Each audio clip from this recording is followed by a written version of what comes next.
Neste episódio número 4 do podcast Namastec, eu trago para você o tema A Era Pós-Digital e o Isolamento Social. É curioso observar a velocidade com que o Homo sapiens avançou no seu desenvolvimento material nas últimas décadas. Saímos do arado manual e do carro de boi para o que Neil Armstrong chamou do grande salto da humanidade, quando há 51 anos atrás, nossos cérebros foram capazes de pousar astronautas na Lua. Mas se pararmos para avaliar, o computador IBM que viabilizou o início da corrida espacial tinha uma capacidade de processamento de informação comparável a, no máximo, uma calculadora de bolso nos tempos de hoje. E ocupava uma área imensa, fisicamente falando. Se compararmos com o poder computacional de um smartphone, então, seria covardia. Para melhorar o entendimento deste salto quântico, recorro ao famoso sociólogo e futurista Alvin Toffler, que classificou as eras da humanidade como ondas. Toffler intitulou a primeira onda a Era da Agricultura ou da Sociedade Agrária, originária em tempos remotos, desde que a humanidade deixou de vagar de um lado para outro, como nômades, que éramos, em busca de alimentos, e passou a plantar, colher, consumir os seus alimentos originários ali da terra. Fixaram-se, construíram povoados, aldeias, feudos, cidades, estados, nações, por conta dessa fixação, ou seja, da escolha pelo sedentarismo. Nesse modelo, o poder era detido e exercido por quem? Pelos proprietários de terra. Este período durou até meados do século XVIII, quando teve início na Inglaterra a Revolução Industrial, datada de 1760 a 1840. Episódio batizado pelo sociólogo como Segunda Onda. Nessa altura, os agricultores passaram a trabalhar em fábricas e a transformar os frutos da natureza, as matérias-primas, minerais, metais, commodities agrícolas, que eles eram acostumados a lidar, em produtos acabados. A Revolução Industrial fez jus ao nome e gerou, ao longo de todas essas décadas, um imenso impacto na existência humana. Desde a forma de ir, vir, trabalhar, estudar, consumir. Nessa altura, o poder passou a se concentrar nas mãos dos industriais, surgindo fábricas de diversos setores: têxtil, automotivo, metalmecânica, química, alimentos processados, embalagens, como a gente conhece mais ou menos nos dias de hoje. A exemplo dos sinos das igrejas que regem as horas, as fábricas e seus apitos enquadraram o tempo humano no tempo das fábricas, determinando o horário de chegada, intervalos e saída da labuta. Entre a década de 50 e a década de 80, a terceira onda surgiu de uma forma avassaladora. Na esteira dos avanços científicos, sobretudo da física, da química, da matemática, a chegada da informática fez o poder mundial mudar de mãos mais uma vez. O domínio do capital intelectual causou uma ruptura inédita nos diversos setores produtivos industriais. Os circuitos eletrônicos, os programas de computador permitiram uma vasta automação, diferentemente da gente simplória que batia enxada no chão e migrou para um galpão com a tarefa de apertar parafusos. Dessa vez, a mudança exigiu um padrão intelectual mais sofisticado e uma capacidade adaptativa tão grande que foi inevitável a substituição de milhões de trabalhadores. A era da informação ou terceira onda teve mesmo um efeito disruptivo em favor da expansão produtiva que passou a ser de escala global e foi potencializada com a chegada da internet no ano de 1969. A rede mundial da internet foi por si uma onda que se uniu à onda inicial dessa terceira fase, tornando a era da informação muito mais próxima de um tsunami. Os entusiastas da globalização econômica ganharam a estrada, aquela grande avenida que aguardavam e necessitavam para um mundo sem fronteiras. As marcas, as corporações mundiais surfaram nesse fenômeno e escalaram globalmente seus produtos apoiados pelo marketing digital. Transformaram o mundo em seu parque industrial deslocado, concentrando especialmente em países que concordavam em assumir o passivo ambiental dos poluentes em troca de desenvolvimento de sua população. Destaque-se naturalmente a terceirização dos sistemas produtivos para o México, leste europeu, leste asiático e principalmente para a China. Organizaram as chamadas cadeias globais de valor, distribuindo suas demandas de acordo com a vocação de países e também de acordo com as regiões do mundo, desde que concordassem em oferecer-lhes vantagens máximas em matéria de redução de custos, de encargos sociais e tributações. Não é por acaso que a China desenvolveu-se tanto e passou a disputar a hegemonia global de poder com os Estados Unidos. O Império do Meio soube fazer seu dever de casa e surfar a sua tardia segunda onda da sua própria era industrial. Até porque eles ainda se encontravam num estado praticamente agrário e tornou-se literalmente a fábrica do mundo. Mas muito legal, Gilberto, tudo muito interessante, mas o que isso nos traz em termos de entendimento do momento que a humanidade está vivendo? Qual é o estágio que nós nos encontramos? Aonde nós estamos em termos tecnológicos e que relação isso guarda com o isolamento social? Para entendermos muito bem em que estágio nos encontramos, eu vou lançar mão do apoio do escritor e futurista norte-americano Buckminster Fuller acerca do conhecimento humano e dos seus avanços. Repare que interessante. Fuller afirma que até o ano de 1900, o conhecimento da humanidade dobrava aproximadamente de século em século. Ao final da Segunda Guerra Mundial, nós estamos falando por volta de 1945, o período vigente da segunda onda do Toffler, ele considera que o conhecimento passou a duplicar a cada 25 anos. E hoje, a depender da capacidade de cada um, é possível dobrar o conhecimento de um cidadão entre 12 a 24 meses, ou seja, 1 a 2 anos. Uou! De um intervalo secular para um período de 2 anos é muita coisa em pouco tempo, se a gente for analisar relativamente. Vivemos num mundo em que o digital já está tão intrínseco em nossa realidade, de forma direta e indireta, que nós devemos nos preparar para o que vem pela frente. A verdade é clara, quem de nós não está impactado por algum sistema de software ou de hardware?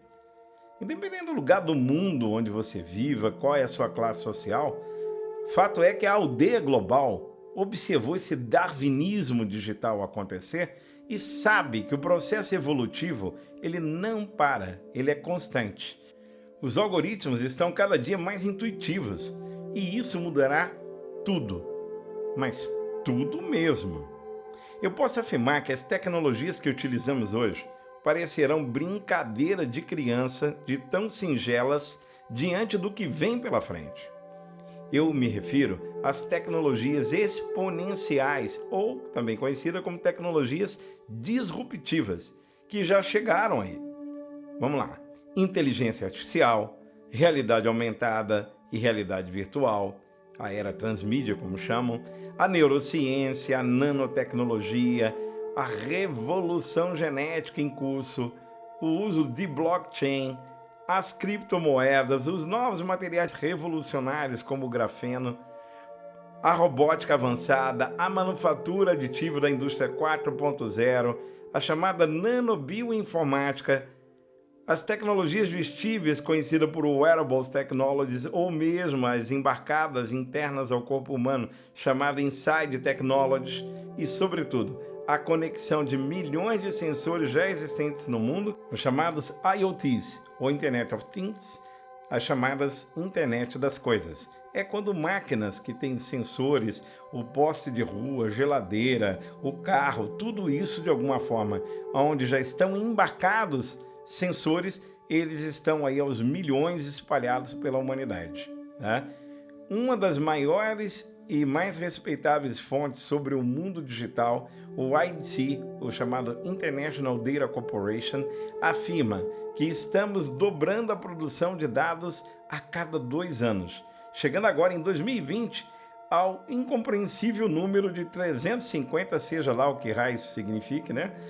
Ao número de 350 zettabytes de dados ou 35 trilhões de gigabytes, além de acumular no momento cerca de 500 quatrilhões de informações no universo digital da humanidade. Agora vamos lá, como é que fica tudo isso? Toda essa capacidade, todo esse processamento, diante de uma realidade de isolamento. O fenômeno global do Covid-19, ele nos impacta, ele vai diminuir a velocidade da tecnologia, nós vamos dar um tempo para ela. Haverá, na verdade, futuro? Há quem, inclusive, questione isso, né? Claro que haverá futuro, sempre, sempre haverá. Mas como diz o querido Renato Russo da banda de rock brasileirense, Legião Urbana, o futuro não é mais como era antigamente. Eu acho que esse acontecimento que será lembrado, gente, na história terrena, por muitos séculos, só irá consolidar a existência cibernética na sociedade humana. Eu explico. Vamos lá, inspirado naquele pensador, o Walter Longo. Se refletirmos sobre o grau de insanidade vivido atualmente no mundo todo no que se refere ao tema mobilidade humana, ou seja, os deslocamentos da população de um lado para outro.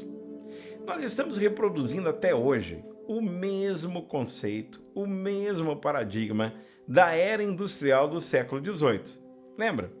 A fábrica soava um apito que definia a hora que todos deveriam entrar no módulo trabalho. Novo apito para saírem e entrarem no módulo refeição. Novo apito para o módulo volte a produzir. E um apito final para o módulo siga já para sua casa e vê se não se atrasa amanhã. Walter comenta que essa situação de concentração das pessoas ao mesmo tempo na entrada e na saída, dirigida para os mesmos locais, produziu algo inexplicavelmente insano, chamado trânsito. Esse mesmo que você encara, eu acho até que com alguma saudade neste momento, né? Mas que você encara todos os dias e que consome um baita tempo de vida de cada um de nós. Além de ceifar a vida de milhares de pessoas todos os dias em colisões, atropelamentos no mundo inteiro. Somente em nosso país, 40 mil pessoas morrem por ano. 400 mil ficam com algum tipo de sequela resultante de acidentes, ocupando 60% dos leitos do SUS. Repare, gente. E um custo estimado de 52 bilhões. Quem me dá essa fonte é o Observatório Nacional de Segurança Viária, ONSV. Em tempos de coronavírus, concluímos que já estão dominadas as tecnologias, o conhecimento necessário para viabilizar o que nós estamos podendo perceber agora muito melhor. Teletrabalho, telemedicina, teleaula e uma série de outras possíveis teles, libertando a população global do paradigma industrial há séculos superado. Se determinadas empresas e repartições públicas quiserem, por exemplo, funcionar 24 horas por dia suas atividades mais burocráticas, revezando suas equipes em turnos mesclados, uma parte presencial, outra virtual, uns preenchendo a parte da manhã, outros da tarde, outros da madrugada, revezando, será que nós não teríamos aí milhões de carros a menos nas ruas? Não evitaríamos prejuízos inconcebíveis e o elemento vital chamado tempo não passaria a ser muito melhor aproveitado? E se as escolas, por exemplo, estabelecessem 2 ou 3 dias apenas de aulas presenciais, para quê? Para proporcionar para os alunos convivência social, cultural, para tirar dúvidas. As demais aulas poderiam tranquilamente acontecer via ensino à distância. Nós estamos tendo prova clara de que isso é possível. Não haveria quaisquer desvantagens nesse processo do chamado ensino-aprendizagem. Essa recomposição de turnos e mudança no sistema de ensino, quantos carros retirariam das cidades, das rodovias? O cálculo ambiental, então, apenas ele, já justificaria levar seriamente em consideração essa possibilidade. Nós já temos capacidade de comprovar de maneira absolutamente factível a viabilidade desse revezamento ou desse novo paradigma. Por mera curiosidade, eu fui dar uma olhada como é que estava a emissão de poluentes, e aí me refiro dióxido de carbono veicular, na cidade de São Paulo. Vale lembrar que essa emissão mata e interna milhões de pessoas por problemas respiratórios. Esse problema respiratório, esse ar que hoje faz com que o Covid-19 se torne muito mais grave, para aqueles que têm, por exemplo, pneumonia. Nesse período da quarentena, a Companhia Ambiental do Estado de São Paulo, a CETESB, verificou que houve uma redução drástica nos níveis de emissões de dióxido de carbono originado dos transportes. A proporção, gente, é impressionante. Para vocês terem uma ideia, a concentração máxima no padrão de partículas alcança cerca de 9, o que eles chamam de ppm, ou parte por milhões. São emissões de partículas, na verdade, a essa escala. Foi reduzida agora, nesse período do isolamento, para um único ppm, ou seja, reduziu-se 9 vezes a emissão de poluentes dos carros. É claro que o clima ajudou muito, esse esvaziamento radical de carros também, mas serve claramente de referencial para a nossa visão de futuro. Nós estamos tratando aqui de uma questão chamada capacidade de enxergar o óbvio, mas trabalhar em favor da humanidade, não em detrimento dela. E para isso é necessário que a gente tenha a capacidade de se ajustar a mudanças. Mudanças que, de alguma maneira, isso que está a se passar com todos nós na humanidade vai ser, sem dúvida nenhuma, um marco de transformação do comportamento humano global. Nós não podemos mais, depois do episódio do isolamento social, esquecer que nós podemos e temos a capacidade de fazer o que sempre fizemos de uma maneira diferente. Agora, aceitar essa mudança é que são elas. Tem muita gente esperando quando é que eu vou voltar para a minha vida normal. E eu gostaria de dizer, sem criar nenhum pânico, olha, nunca. Nunca, porque esse novo normal que passa a se estabelecer a partir de agora vai exigir flexibilidade e adaptabilidade na forma de vivermos.